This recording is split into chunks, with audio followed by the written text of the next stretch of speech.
turasoma muri Petero wa mbere. Hano ni Petero yabwiye asunitswe na Muhemu Yera ibyo yababwiye natwe uno munsi biraturaba. Petero wa mbere igice ca mbere. Moi, Pierre, apôtre de Jésus-Christ, je salue les étrangers qui vivent dispersés dans le pont, la Galatie, la Cappadoce, l'Asie et la... Petero intumwa ya Yesu Kristo ndabandikiye abatoranijwe b'inyambukira zo mu basabagiye iponto ni Galatiya ni Kapadokiya no muri Aziya ni Bituniya.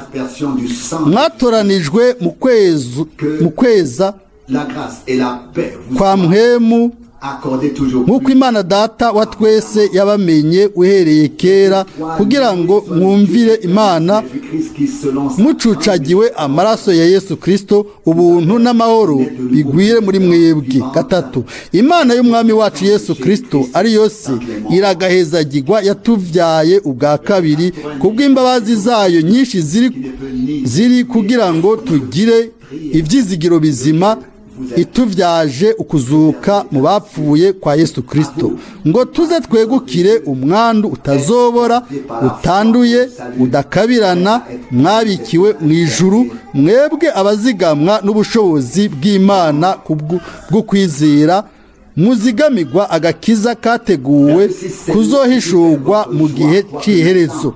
Ivyo murabinezererwa cane, naho ubu ari igihe gito mubabazwa n'ibibagerageza vyinshi nk'uko bitobura kuza, kugira ngo kuramugwa k'ukwizera kwanyu, kandi uko kwizera kurusha igiciro izahabu ishira nayivugutirwa mu muriro ikaramura, kuze kuboneke kuri nishimwe n'ubwiza n'icubahiro mu guhishurwa kwa Yesu Kristo. Amen. Lui que vous aimez sans l'avoir vu, uwo muramukunda naho mutigeze kumubona, le voir encore, kandi n'ubu naho mutaramubona muramwizera, bibatera kunezerwa akanyamuneza k'ubwiza katovugwa, mugahabwa ikizanwa n'ukwizera kwanyu nico gakiza k'ubugingo bwanyu. Ivyako gakiza abavugishwa n'Imana aribo bavuze ubuntu mwagira muze muhabwe, barabirondera barabisesa, basesa igihe ico arico n'ibimenyetso vyaco cerekanwa na Muhemu wa Kristo yari muri bo, yavuga yatagura ivy'imibabaro ya Kristo bitari bwabi, n'ivy'ubwiza bw'uburyo bwinshi bwagira buze buyiherukire. 12. Kandi bahishurirwa yuko atari bo bavyikorera, ariko ko ari mwebwe babikorera, nivyo none mumaze kubarirwa n'abababwiye ubutumwa bwiza bavugishijwe na Muhemu Yera yatumwe ava mu ijuru, kandi ivyo abamarayika bifuza kubirunguruka. Amen. Seulement peut-être jusqu'ici cette précieuse et sainte parole de Dieu, Pierre, cet homme de Dieu. Kugeza hano rino jambo ryiza ry'Imana, Petero uwo muntu w'Imana yararamukije guhera ku ntango abera bari barasabagiye muri Ponto, Galatiya, Kapadokiya, aho hose bari yaributse bose imbere y'Imana, arabaramutsa mu izina ry'umwami, abaha amajambo yo kubahumuriza, abasaba ngo ntibatakaze ivyizigiro, ngo ntibatakaze ivyizigiro, ariko barabe ku byo bateguriwe muri burya bwiza, kuko turazi yuko hariho ikintu cababikiwe, yego ikintu categuwe kitari kumbure hano ku isi, yego nivyo ivyo Imana yateguriye abo ikunda. Kandi nk'uko abivuga hano ngo abahanuzi bamaze kuvugishwa yuko ubwo buntu ko ubwo buntu bazobuhabwa, ko ugucungurwa kuzoza, ko agakiza bazogahabwa. Ibyo barabitangarijwe n'abahanuzi, mbere n'abahanuzi ntibari bazi kumbure byari ibyo bizobaho, ariko bategerezwa kubivugishwa ku bwa mpemu wa Kristo yakorera muri bo nk'uko twabisomye, yakorera muri bo, kandi ni neza neza bari barindiriye ibyo babihahamiye ngo ako gakiza gaseruke. Ariko Petero nk'umugabo w'Imana arahaguruka aravuga ati kumbure ubu rero amasezerano ayo abahanuzi bari baratanze ubu rero birasohoye. Ubu icyo abo bagabo bavuze imbere y'igihe bakoreshejwe na mpemu yera birasohoye, nubwo atari arazi byari ibyo byagomba gusohorera, nta n'umwe kumbure yari abizi, ariko bose bari barindiriye babihahamiye. Twokwifuje kuvuga tuti mwene data mushiki wanje, natwe ubwacu turarindiriye ikintu tugihahamiye. Amen. Nous attendons le matin avec impatience. Mu gitondo turindira duhahamiye, mbere tukaguma nk'uko umushibamyi arindira. Hari ikintu, mbega turindira iki muri kino gihe? Kiriya gihe bari barindiriye agakiza ka Yesu Kristo kwaza, kuko yari yaratangajwe, byari byarabuwe, byari byaravugishijwe ko hazoza ubuntu, ko agakiza kazoza, ko agakiza kazoza. Petero yarashobora kandi kuvuga ati ubu rero byose birasohoye, isezerano rirasohoye, byose birashitse, byose byashitse nk'uko ibyo byari byaramaze kuvugishwa. Mwene data na mushiki wanjye, turashobora mbere guhera ubu kugiramo umugabane natwe n'umunezero, kuko turazi mu minsi yacu ko Imana nyene ububasha izima yaravuze, by'ukuri yaravuze, yaratangaje, yaramenyekanishije ukuza kwayo. Turamurindiriye, turarindiriye ukuzamurwa, turarindiriye ko aza kurondera abiwe, kandi ni neza neza nk'uko babandi bari barindiriye ntibarindiriye ubusa, kuko amasezerano y'Imana agumaho ntanyiganyiga ibihe bidashira. Twararirimbye ngo ni umunsi uraje, isaha iraje aho umwami azoza kurondera abiwe mu bwami bwiwe akabajana. Mwene data na mushiki wanje, mbega ico si ikintu ciza cane, ni ikintu c'igiciro.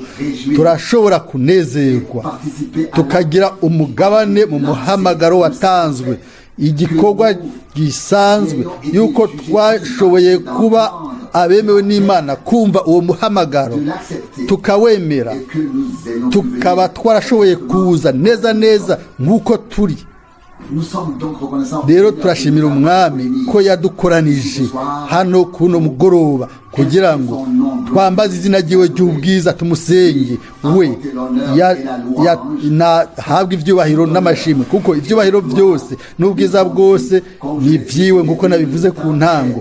Igihe kiritereye cyane, kirakaze, by'ukuri kirakaze. Ntituzi ibishobora gushika ejo canke hirya y'ejo, ego ntituzi ikishobora kubaho kuno mugoroba, iri joro, iyi saha iritereye cyane. Namaze kumva ngo mu burasirazuba byose biri nk'uko biri kugwembe. Ibyo navyo birashobora kuba gushoshika, ariko ibyizigiro byacu bishizwe mu mwami.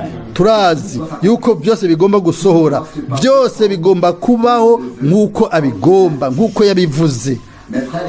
Bene data na bashiki banje, kubera tubona ibyo byose biriko birasohora imbere yacu, turashobora kuraramura imitwe yacu tukamenya yuko ugucungurwa kwacu kuri hafi.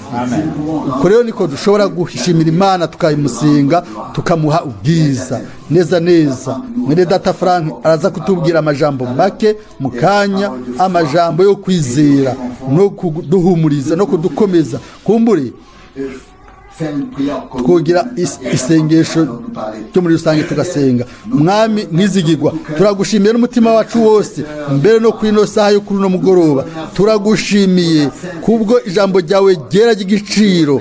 Turagushimiye mwami kubwo umuhamagaro watanzwe ko twashoboye kumva uwo muhamagaro natwe tukaza. Natwe mwami mwizigirwa kuno mugoroba twaje hano atari ukubera tugomba kunezerwa, oya, inyota yacu nuko mwami we mucunguzi gushika ku mpera woshobora kwakira byose. Mwami turakwiyeguriye umunsi ku wundi uko byaba bimeze ibihuhusi. Mwami turashobora kunyerera, turashobora kugwa, ariko turahaguruka tugasubira tugahagarara tukaza kuri we mwami, kuko ninde wundi twoja ko mwami? Niwe mana yacu, niwe mucunguzi wacu, niwe mucunguzi wacu.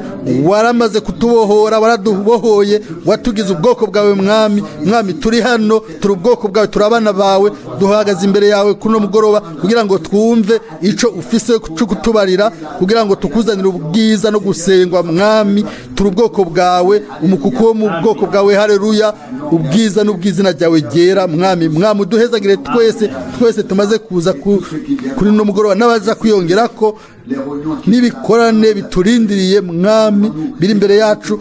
Turabikujeje vyose, urazi vyose mwami. Uragomba kuvugana natwe, uragomba kuvuga, uragomba kwerekana mwami mwizigirwa. Uragomba gusubira guhishura ibigomba gusubira guhishurwa mwami. Turakwiyeguriye wewe, ni wewe twishimikiza, ni wewe buhungiro bwacu, ni wewe butabazi wacu, ni wabaye byose kuri twebwe twese.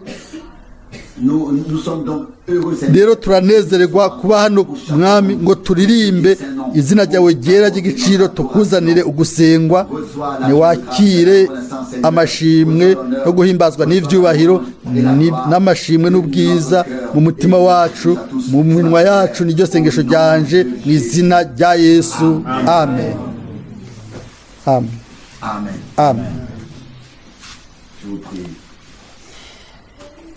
Louange et amashimwe no guhimbaza au Seigneur. bibe by'umwami. Ici pour adorer. Cette heure n'était pas prévue, mais que pouvons-nous faire de mieux? Yatwemereye kuba hano, ino saha ntiyariteguye, ariko ni igiki twokora cyiza cyosumba gusenga, ngo gukorana ngo dusenge umwami dushimitse ngo aduhezagire, adutegure. Mbere twibuke kandi kuri bene data bose n'abashiki bacu bose badashobora kuba hano, ariko bafatanijwe n'Imana muri rusange. Tutwara igikorwa c'Imana mu mutima wacu, uko byari biri mu isezerano rya kera, aho abaherezi batwara ya mabuye 12 yerekana ubwoko bw'Isirayeli. Mbere turabifise mu butumwa bwiza ubwo tumaze gusobanura, kumbure buzosohoka mu kwezi kw'indwi. Mwere data Branham avuga ajya amabuye 12, kandi ikintu yari c'Imana. Aho rero umuco udasanzwe waraka muri iyo Urim Tumim. Bose rero baca bamenya 100% ico kintu ko ari c'Imana. Mu isobanuro ya Ritere ni ukuvuga umuco muri Menge ni Urim Tumim. Turashobora kubisoma mu isezerano rya kera inshuro 5 muri Mose. Mbe muramaze kumva iryo jambo? Ntimuranaye musoma na rimwe? Sindaribona na jewe ubu buno nyene. Kumbure sivyo nari ngabiye gukora, ariko ndabibonye, reka ndabisome kugira mumenye ko byanditswe mu Kuvayo ahantu runaka mu gice ca 2 havugwa ngo Comme je l'ai dit, nous allons uko nabivuze reka tureke kwitwararika ibyo ubu uye quelqu'un l'a-t-il trouvé? hari umuntu yabibonye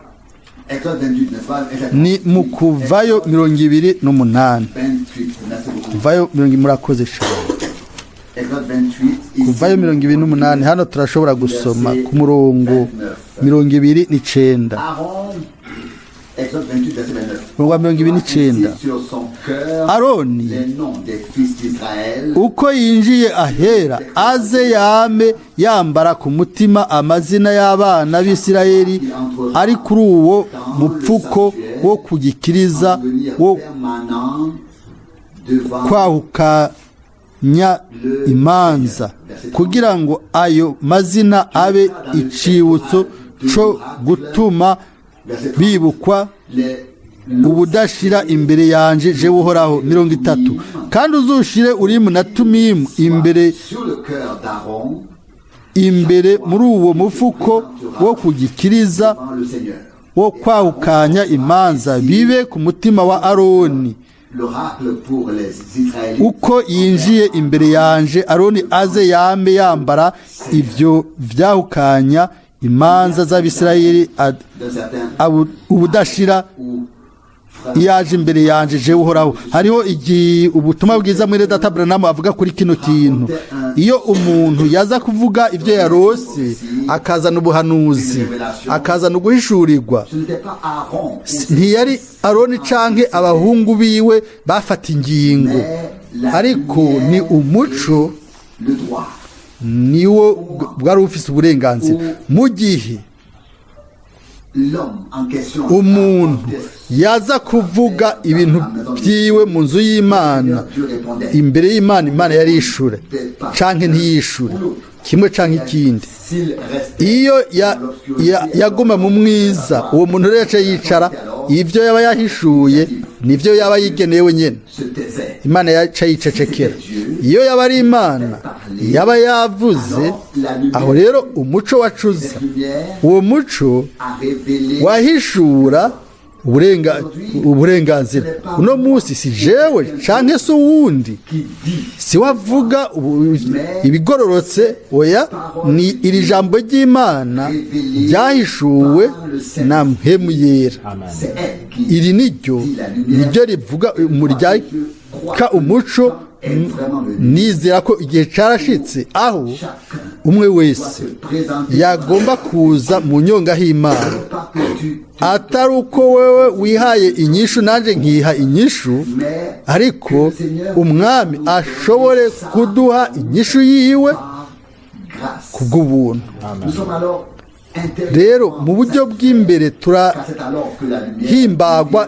ko ni umuco w'Imana uba uriko urakaka kandi aho hose umuco w'Imana waka Dieu Imana à son droit izoza ku byo ifitiye uburenganzira izodushoboza natwe guharanira ibyo dufitiye uburenganzira pas mbega ngo rendra-t-il pas justice ntazoha droit à ces élus qui crient à lui jour et nuit. ntazokwishura amuborogera ijoro n'umutaga turamaze kumva ko igihe ari gikomeye cyane Et en effet dans mu Luc by'ukuri muri Luka 21 haravugwa ngo hazoba uguhinda agashitsi mu mahanga exactement kandi neza neza niko bimeze pas seulement si gusa dans le domaine mu kintu kimwe runaka oya ni mu bintu byose mu mpande zose hariho uguhinda gucika ivutu mu moko yose et c'est ceux qui ne l'ont kandi muri ba bandi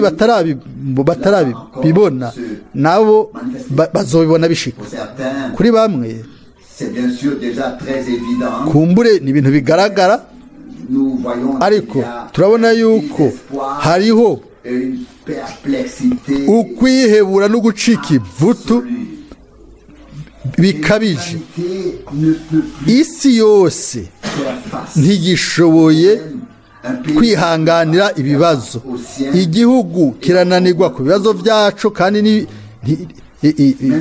n'iby'ibindi ariko twe turaba ku mwami igihe cyose nama numva muri mwe yuko igihe nibajije ugusohora kw'ibyanditswe byera mu buryo twumva ugutigita kw'isi mbere igihe kimwe mu minsi mike ni abantu ibihumbi baba bamaze gupfa hagaca hakoreka iki n'iki ugaca wibuka rero ijambo ry'Imana umwami yarabuye ibyo bintu biriko birasohora mu isi yose biriko birasohora muri Isirayeli aho rero natwe duca tuba ngaho nk'ishengero ry'umwami tukaca twibaza mbega ni mu buryo ubwahe ni mu mero iye ijambo ry'Imana ryoshobora gusohora muri jewe no muri wewe muri twebwe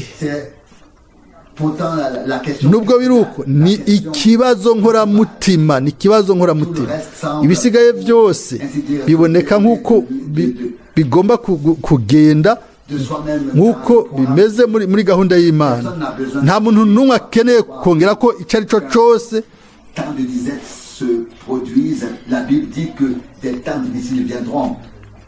hari inzara Bibiliya ivuga ngo hazoza ibihe bikomeye ntawe ugomba kongera ko ukunyiganyiga kw'isi ntawe ugomba gufasha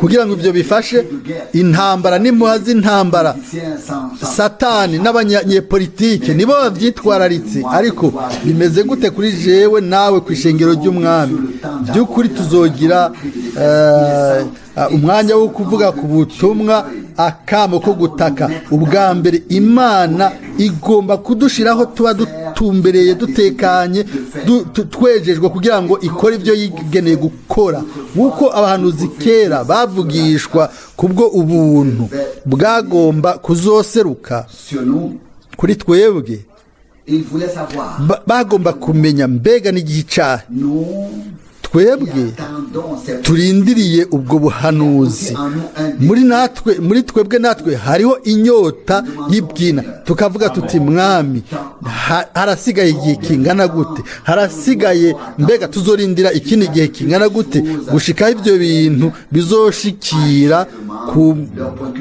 ku musozo ku mpera turazi neza yuko Imana igomba kutubwira muri no minsi kandi izotubwira amen nico gituma tugomba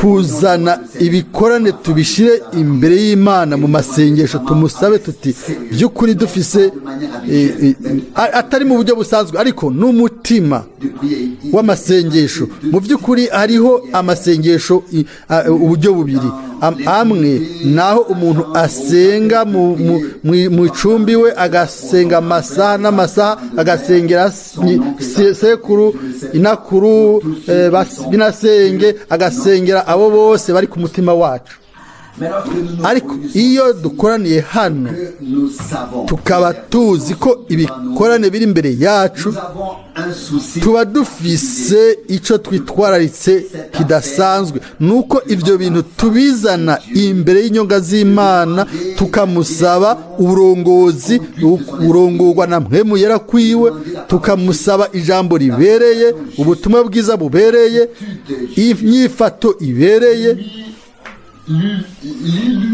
ukumurikirwa uguhishurirwa inyigisho bw'ijambo ryiwe na mpwemu yera wiwe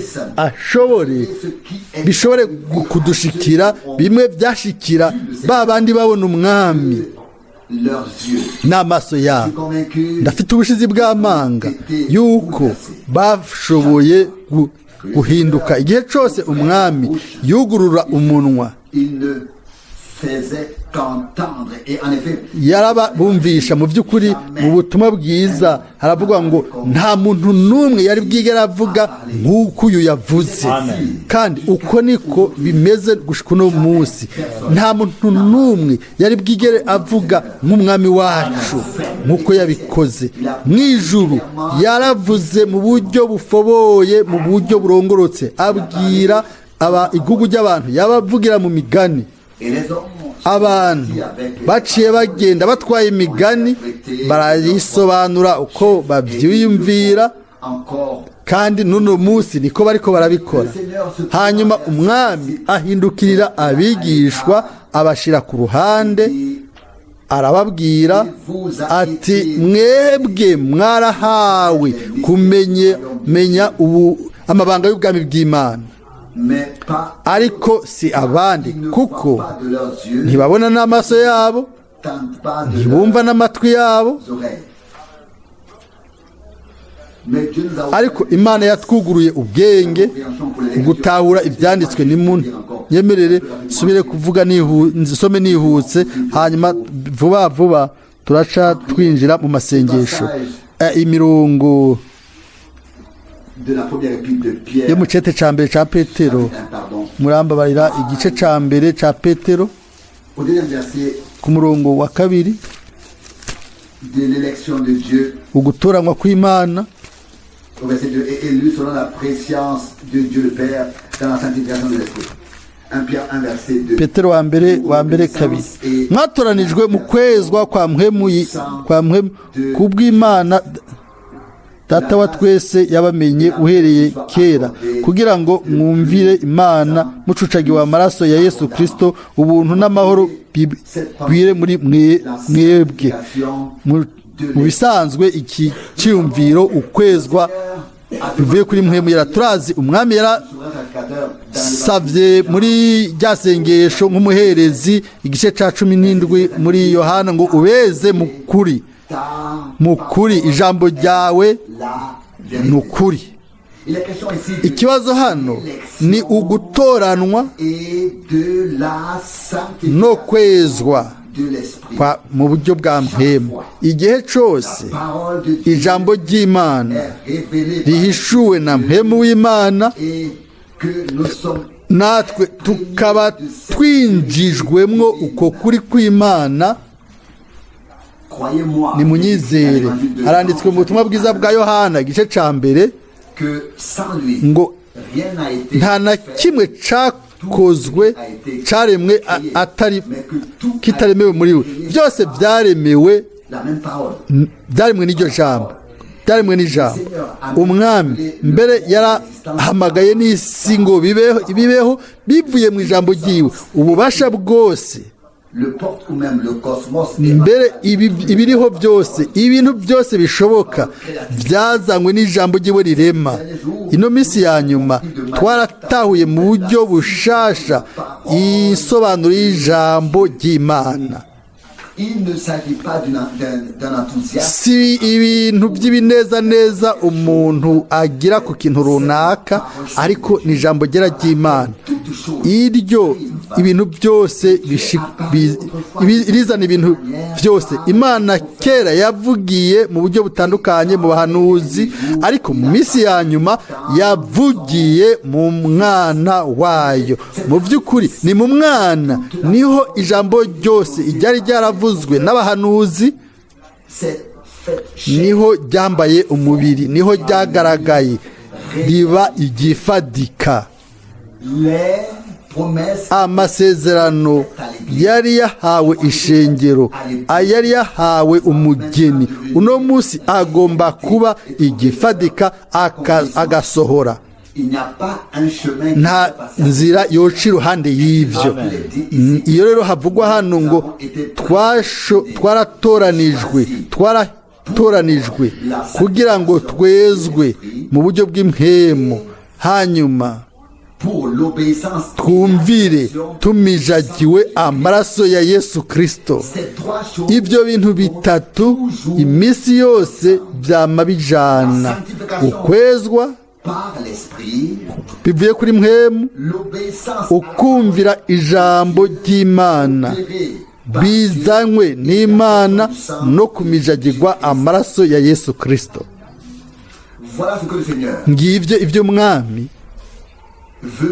agomba gukora uno munsi muri jewe no muri wewe, muri twebwe twese.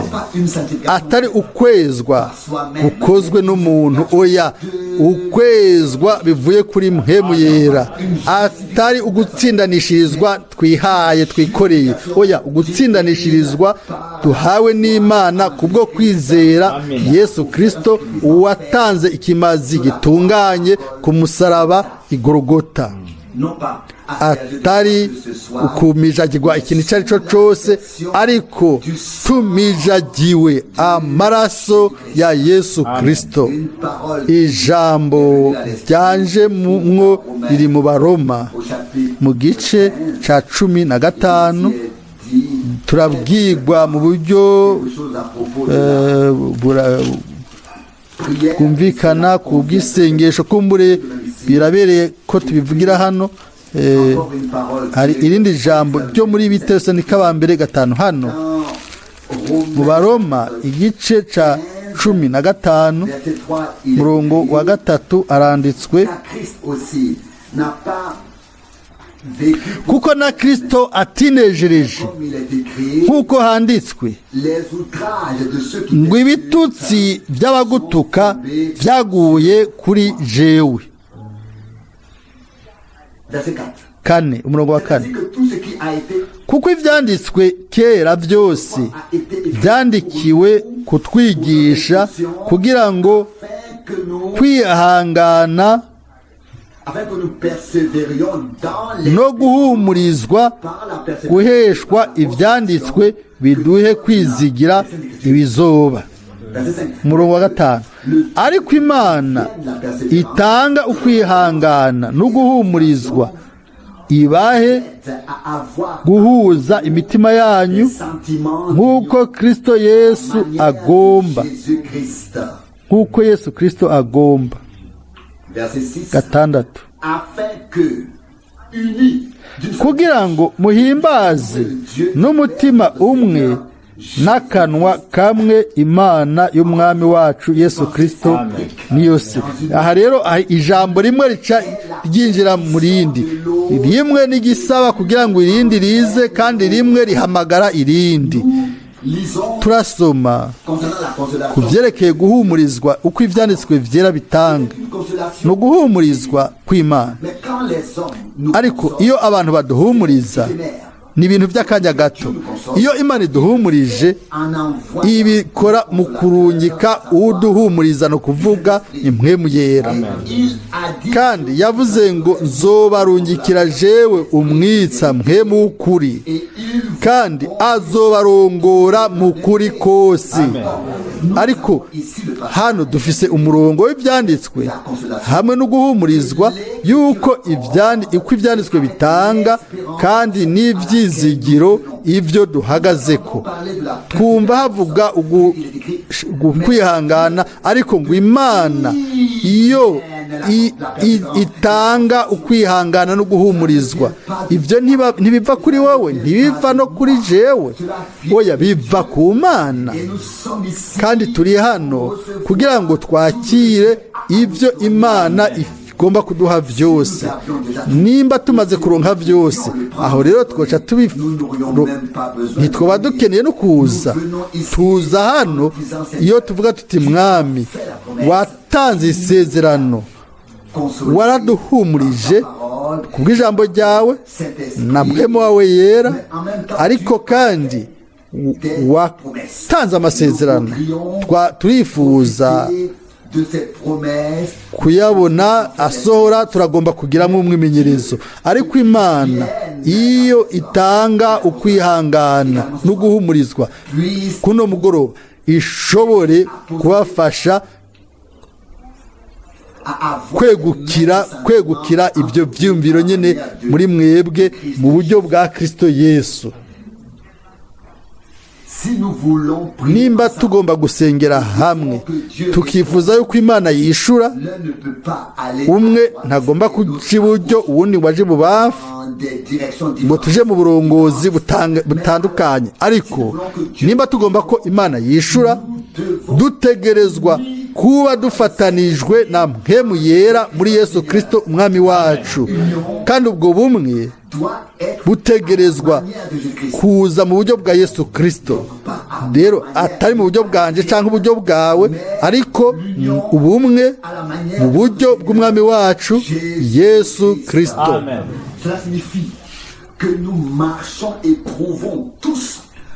Ibyo bisobanura ko twese tugenda dufise ubumwe nawe, kandi ubwo bumwe nawe Et de ce lien avec lui, ubwo bumwe nawe niho hazodudubizamo imigisha y'Imana, hanyuma hazoba ugusohoza. Hanyuma ku murongo wa 6, kugira ngo muhimbaze n'umutima umwe n'akanwa kamwe Imana y'umwami wacu Yesu Kristo ni yose.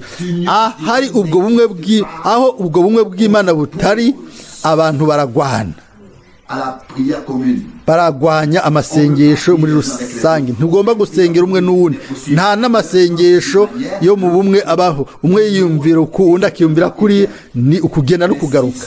Oya, ayo Imana yoshobora kutugirira ubuntu guhera kuno mugoroba, tukunama imbere yiwe, tugafatanya mu buryo bwa Yesu Kristo. Kandi iyo tubona asenga, yaragwana, yaringinga, cyane cyane i Getsemani. Turazi yuko ibihe byabaye ibikaze, natwe ubwacu ntitwoshobora guca iruhande y'ikibazo. Tugomba guhangana n'Imana, tumusabe aduhe umutima utagabanije, utarimo imitima ibiri, kugira ngo tumukorere, tumwizigire. Haravugwa hano ku murongo wa 6 mu Baroma 15, kugira ngo muhimbaze n'umutima umwe n'akanwa kamwe Imana y'umwami wacu Yesu Kristo ni yose. Ibyo bisobanura yuko ababaye abizera batagomba gusenga nk'uko ibinyoni bimwe bigenda. Muramaze kubona ibyo binyoni byitwa rezoa, ntibyigera bigenda ku ruhande, ntibyigera bigendana iminsi yose, kimwe kije inyuma y'ikindi. Naho byo bari 15 ntaco bitwaye, ntibigenda bibangabanganye kimwe iruhande y'ikindi, nta na rimwe. Iminsi yose ibyo binyoni kimwe kija inyuma y'ikindi. Ndibuka ibihe bya kera ingene byagenda. Ariko hano twe ngo dusenge n'umutima umwe Imana Data wa twese umwami wacu Yesu Kristo. Ijambo rivuye mu cete ca mbere c'Abitesalonika naco kivuga ku byo twasomye hano. Haravugwa mu gice ca 5 y'Abitesalonika ba mbere guhera ku murongo wa 23. Vous sanctifie lui-même. Ngo Imana nyene amahoro ibeze, kandi Imana nyene amahoro abe ariyo ibeza rwose, kandi mpwemu yanyu n'ubugingo n'umubiri byose hamwe bizigamwe, ngo bize bisangwe bitagira umugayo, aho umwami wacu Yesu Kristo azozira. Ibahamagara niyo kwizigirwa, no kubikora izobikora. Amen. Si mwebwe, si jewe, twese turamwiyegurira gusa, azobisohora. Uwavuze ku musaraba ati byose birarangiye, yiyumviriye ko aranyibuka, nawe arakwibuka. Byose niwe bisohora muri twebwe turi munsi y'ukumijwa kwa maraso y'umwagazi.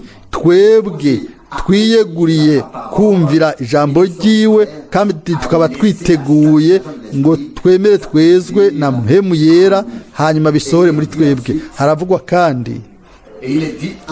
kandi ku murongo wa 24, ibahamagara niyo kwizigirwa, no kubikora izobikora, azobikora. Yaba twashobora kubikora, twovuga tuti mwami, tuti umwe afise imyaka 20, undi 30, undi 40, undi 50, ivyo ntaco biratanga. Si ibyo ugomba kugerageza we na jewe, ariko we haravuga ku murongo ngo numwizigirwa, ngo ubahamagara, ibahamagara izobisohora, no kubikora izobikora. Murabyizeye? Azobisohora. Amen. Rero turi abantu gusa bakira bagahezagirwa, abumva, abakira mu kwizera, kandi abo Imana ikoramwo ivyo yasezeranye. Amen. Dans la parole d'introduction, mu ijambo ry'intangamara twamaze kumva yuko abahanuzi ntibavugishwa gusa ariko nabo bararondera barasesa ibihe barifuza kumenya mbega ntiryari ibyo bizosohora ils ne l'ont pas vu ntibabibonye s'accomplir. bisohora Nous vivons à l'époque twe tubayeho mu gihe plus aho les plus puissants ibihambaye amasezerano akomeye ahambaye y'Imana arimwo arabona ugusohora kwayo quelle grâce mbega ubuntu de pouvoir bwo gushobora kumva tukavuga amaso yuguruye amaso asezwe na mpemu yera ijambo ry'Imana ryahishuwe muri kino gihe c'ubuntu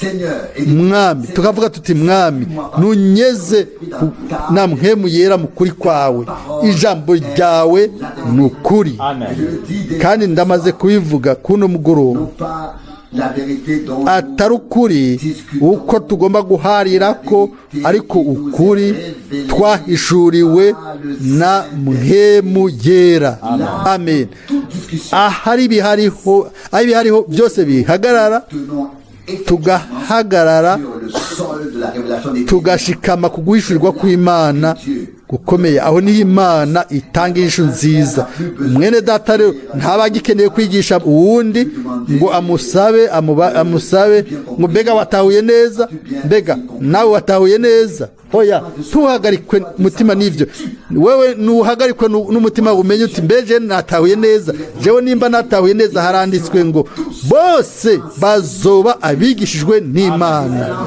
ni inyigisho iby'ukuri itumbereye atari uko umwe afata uwundi akamubwira atumviriza ndagomba te donner non. kuguha oya we ntacyo uzokora na kimwe na je nta na kimwe nokora twese tugomba kuba abantu bo kumvikana neza tukagira babagenzi ariko twuname imbere y'Imana tureke twuname imbere y'Imana tuvuge tuti mwami ni ku birenge byawe niho tugomba kwicara muri ino minsi turagomba kukubwira turagomba nawe tubwire rimwe na rimwe Il est préférable biba ari byiza ko abizera bavugana ibintu by'isi car il n'y a kuko pas autant de mal que nta lorsqu'il kintu commence à parler de choses coba kibi iyo batanguye kuvuga ibintu by'imhemu les choses spirituelles ibintu by'imhemu partie de la prédication. biri mu butumwa bwiza Elles font partie du biri mu gikorwa c'Imana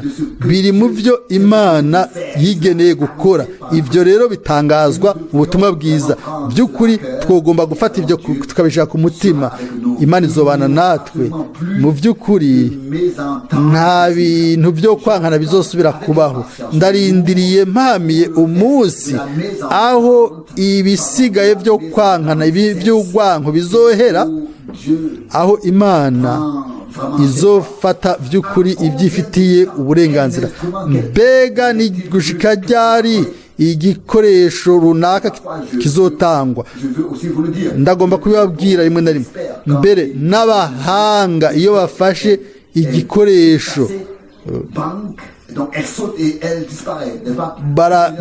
biranyika Imana idufashe umwe ntazokumviriza uwundi nk'uko ari dogiteri nk'uko umuntu